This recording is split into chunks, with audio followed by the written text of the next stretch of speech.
Hi, this is Bo from Bo to Fitness, and today I want to talk to you about the 5 major impediments to health and fitness success. So over the last 20 years or so, working with hundreds and hundreds of people who are trying to lose weight, get into a healthier place, maintain that weight loss, and really try to get into a optimal place of fitness, I've spent a lot of time looking at the biggest obstacles that the clients that I work with have coming in to start with us at Boda Fitness, not just at the beginning, but as they go through their journey. And I've also looked at a lot of the evidence in the scientific community, such as we look at the behaviors of those involved in the National Weight Control Registry and many other organizations that work with people maintaining long-term weight loss. And so I've spent a lot of time really trying to nail these down. And I'm hoping that by you watching this video, you'll be able to identify where you are in these number 5. You're going to see that they are in a sequential order, in that they're sort of like a series of steps that, if you've already sort of overcome the first obstacle, then the next obstacle, number 2, will be the one that you'll encounter. If you get through number 2, then you're going to hit number 3. If you get through number 3, number 4, and then finally number 5. And these can all kind of resurface at different times in our lives, and so it's important to be aware of them. Remember, the only problems you can really fix are the ones that you know exist. And so we want to be able to identify these and figure out, as you listen, where do you fall in this category? What is the biggest obstacle or set of obstacles for you? And then I'm going to be offering at the end of each one, I'm going to give you our strategies here at Boda Fitness that we implement to try to help people overcome these obstacles and to keep themselves moving along and staying motivated to make sure they can stay on that health and fitness journey. So the very first obstacle that anyone faces when it comes to achieving optimal health and fitness success is, well, I'm going to use, just to give you a little preference here, I'm going to use all of these to help you remember. I'm going to use an I at the beginning of each one so that way you maybe can help remember these. So every single impediment will begin with the letter I. So the very first one is indifference.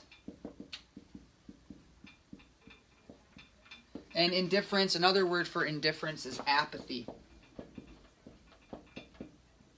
So this is basically the person who says, I don't really care. I don't have any motivation to lose weight or to get healthy or to work out. It just isn't even a concern. Now, obviously, this is if you're watching this video, you're probably not at this level. But the fact of the matter is, there are many people who the biggest obstacle for them achieving health and fitness success is they just don't care. And I think there's a quote that says, "No mountain is too high if you don't care to climb it." Right? So you think about it, it's like, if you don't really want to, do something hard, then, it's not going to seem difficult or you're not even really motivated. Now, this is one where, here, honestly, I can't have someone come here and force them to become motivated to want to change. If you think about it, the keys to change, the thing that gets someone to want to make a health and fitness change, usually for most people, is desperation. This is something people have to come to on their own. Desperation can be, a adverse health event, such as a heart attack or stroke. If we look at data from the National Weight Control Registry, we see that the vast majority of triggers, meaning things that motivated people to change, were things like reaching an all-time high weight on the scale, seeing a reflection of themselves in the mirror and really not liking what they saw looking back at them, or an adverse health effect like a heart attack or stroke. And so while there could be other things that could be a trigger, many people just need to reach that place of desperation where they finally are motivated to change. There's another quote I like. It says, "Adversity causes some men to break and other men to break records." I thought that was kind of a cool one. So, adversity is some people, desperation just makes them sink even deeper into apathy. Whereas in others, adversity or desperation causes them to rise to the occasion and to say, I got to do something to change. I got to at least get motivated to change. Because remember, we're still going to encounter the next obstacle. So the next obstacle that we have for people who are, in this after they've become desperate enough to want to change, is what I call incredulity. Incredulity. Now another word for incredulity is disbelief. So if for indifference we could say I don't care, I don't want to change, whereas someone who is motivated to change, who's now become desperate, this would be at the person who says I don't believe it's possible for me to change. I want to change, but I don't believe it's possible for me to change. How do we fix this one? This is where it starts to get to where we can kind of start to help. If we get someone desperate to change and they show up at Board of Fitness and they say, hey, can you help me? I really want to change. I just don't know if it's possible for me to change. Here's where we're going to help. And the key to incredulity, at least part of it, the first part of it is inspiration. Inspiration. I can't tell you, actually this morning, one of the girls I was meeting with, she told me, she said she saw a picture of one of the girls in our classes. I mean, you look at a picture like here, for example. You look at this before picture of Clayton here, and then you look at his results, and you look at the after, and you're immediately like, oh wow, like if that guy can do it, then I can do it too. And that's what inspiration is about. It's about seeing that it's possible, especially when you can see someone who's got it worse than you and they're still able to achieve success. You have someone who says, I can't run, I can't work out because my knee hurts, and so I'm never going to be successful. And then you introduce them to someone who's in a wheelchair and they're ripped and they're in great shape. And you say, hey, this guy doesn't have any legs at all and he's still able to do it. Why, what's your excuse? So sometimes just seeing that is such an inspiration that this is going to be where we really excel at that. Not only one is showing people, documenting the results of people who've come through our program, but also because we, every day when you're here, we surround them with inspiring people. So you're working out with people who are working hard and it's very motivating. We're trying to encourage people as you go along, and this can be a huge part of breaking through that obstacle. There's a saying that says, faith does not make things easy, it makes things possible. And that's where this one comes into play here, and that it's still going to be a lot of hard work. There's still going to be other obstacles that we're going to encounter, but now there's that belief. You're like, I know this is achievable. I know this is doable if I can just overcome the next obstacles. So obstacle number 3 is ignorance.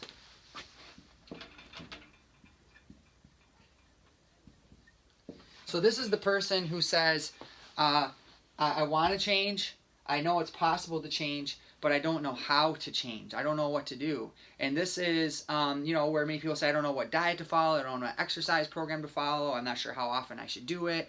This is where the education piece comes into this. And this is also where, in fact, there's a quote on this one too. It says, you think education is expensive?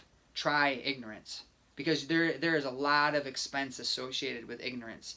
You have poor health, higher insurance rates, you have, disease, medications, all these negative, expensive things, not just fiscally, but physically and emotionally, expenses that come from doing the wrong things. There's always going to be consequences from making ignorant decisions, right? There's always going to be negative consequences. Even if not immediately, they're going to happen eventually.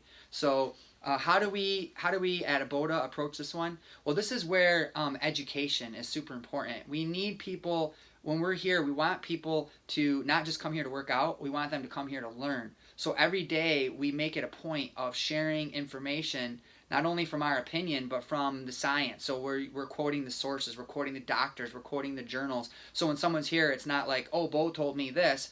I'm always going to reference the source. And if I didn't reference the source, someone can say, hey, Bo, you told me to do this. You said this was a good idea for this food or this supplement or that.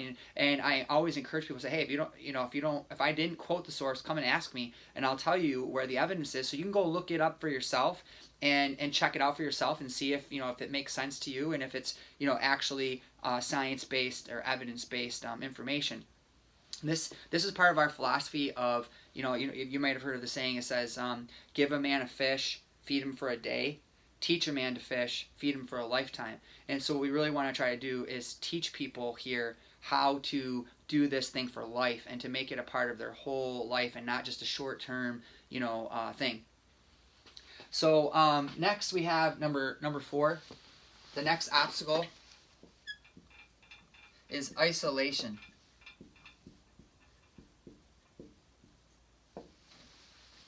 Isolation.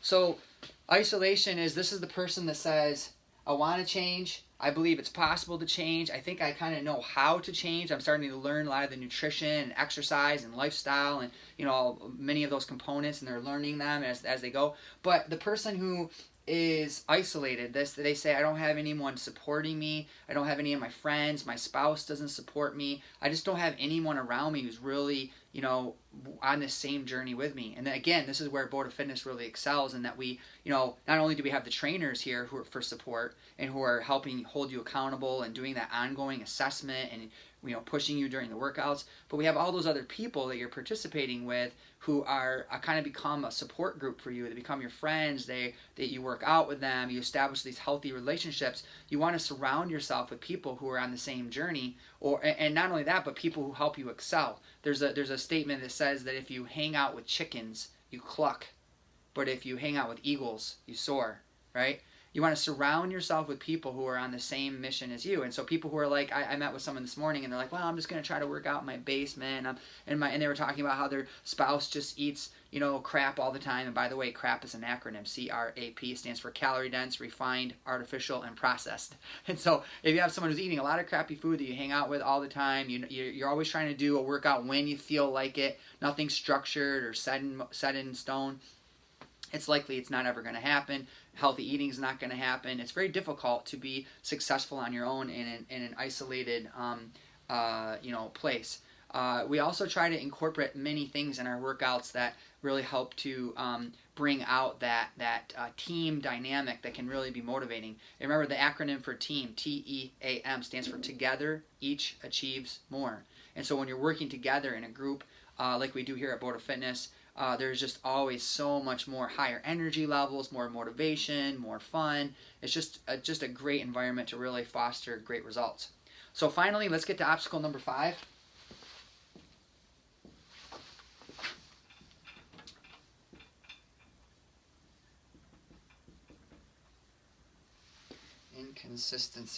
Inconsistency. Hope I spelled that right. So inconsistency. This is the person who is, they're motivated to change. They believe they can change. They're really learning a lot of the information to change. They've started to surround themselves with structures and supports, but they aren't doing it consistently. That's the person who says, if you do all of this once a week, you don't get great results, right? Even if you do all this perfect, right, once a week, there's not enough consistency there. It's got to be something that's done day in and day out, and that's where having that structure and also learning too. Part of that learning is saying, hey, what is it really going to take? And honestly making an honest scientific assessment of how much exercise do I need to be doing each week to be achieving the goals that I want from a science-based, evidence-based perspective. How much, how often do I need to be eating healthy, and what kinds of foods do I need to be eating? And because again, you could eat perfect one day of the week, you can exercise perfect one day of the week, but if you're not getting that consistency, you're really not going to achieve the kind of results that you really want. The same thing goes with intensity. Oftentimes we have a quote we'll put up on our board here sometimes that says, consistency beats out intensity every time. Right? We have some people who come here and they're just like, they work out 2 times, 3 times a week, and they're like, that should be enough, and they just crank it when they're here. They're working out crazy, but then I'll find out that in other days of the week, they're not really doing much of anything. And whereas I have other people who are here more consistently, they're here maybe 5 times a week, and they're really just, nice and consistent. They're not necessarily trying to kill themselves every time they're here. They're really in it for the experience, the long haul. They're really focused on the movements and just the consistency of it. And I've seen those people time and time and time again. The people who are consistent, they always get better results than the people who are just really intense and have these short term, the same thing when I see someone who's really consistent for like 1 month, and then it's like 2 months off, and then another month, and then they're like, why can't I maintain these results? And I'm like, well, because you're not really being consistent year round. So when it comes to consistency, there's several components that come into this as far as helping keep you consistent. One is setting up structure where it's difficult to not be consistent. In other words, you want to make it hard to not be consistent. So for example, if you're, with our program, we have people sign up for a chunk of time, and we say, you're going to make a commitment to be here at least X number of days per week. And if you're not here, you lose you paid for it, you're going to lose it. It's gone. Right? We want people to feel a little bit of pain when they're not here. We want them to say, hey, if you're not here, if you have a gym membership, and let's say you're paying, I don't know, $25 a month, $30 a month, how painful is it when you miss a workout? You're like, I can go tomorrow, or I can go the next day. And the next thing you know, a whole month has gone by, and you have never shown up to work out, right? There's other things. We want to make it fun. I mean, we want to make the painful fun. Exercise, let's be honest, exercise can sometimes be painful, right? And especially if you're working hard.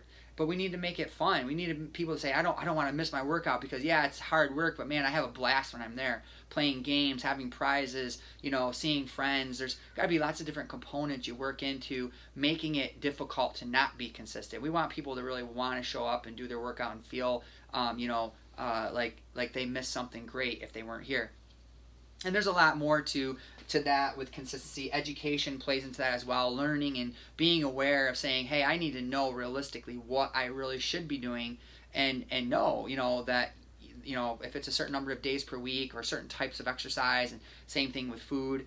The same thing with environment with food. A big part of being consistent with diet is not only knowing what to do, but really working on manipulating your external environment to make you be more likely to be consistent. So we need to, for example, if you have, every night you come home and you have brownies on the counter, it's likely you're not going to be consistent with your diet. It's going to be easy to cheat and to be, eating these unhealthy foods on a regular basis. But if our environment is conducive to being consistent, I have nights sometimes where I'm going through the cupboards and I'm looking for something awful to eat, and the nearest thing I can find is like some sort of healthy protein bar or something, right? That's like a chocolate protein bar. That's like my brownie now because it's the only thing there, because I've made it so that it's more conducive for me to be consistent by structuring my environment to make it difficult to be inconsistent. So anyways, I just wanted to give you, I'm out of time here, I don't want to make this video too long because it's probably long enough, but I wanted to give you at least a little bit of the insights into the 5 major impediments to health and fitness success, and how here at Boda Fitness we really try to help you with at least 4 of them. Like I said, number 1, that's going to be one that you're going to have to reach on your own. When you get desperate enough and you want some inspiration, you want to find a great program in the Canandaigua area to help you reach your personal health and fitness goals, please contact us. You can reach us online at botafitness.com. That's BOTA fitness.com. And you can also check out our Facebook page, and hope to hear you soon. Hope this was helpful.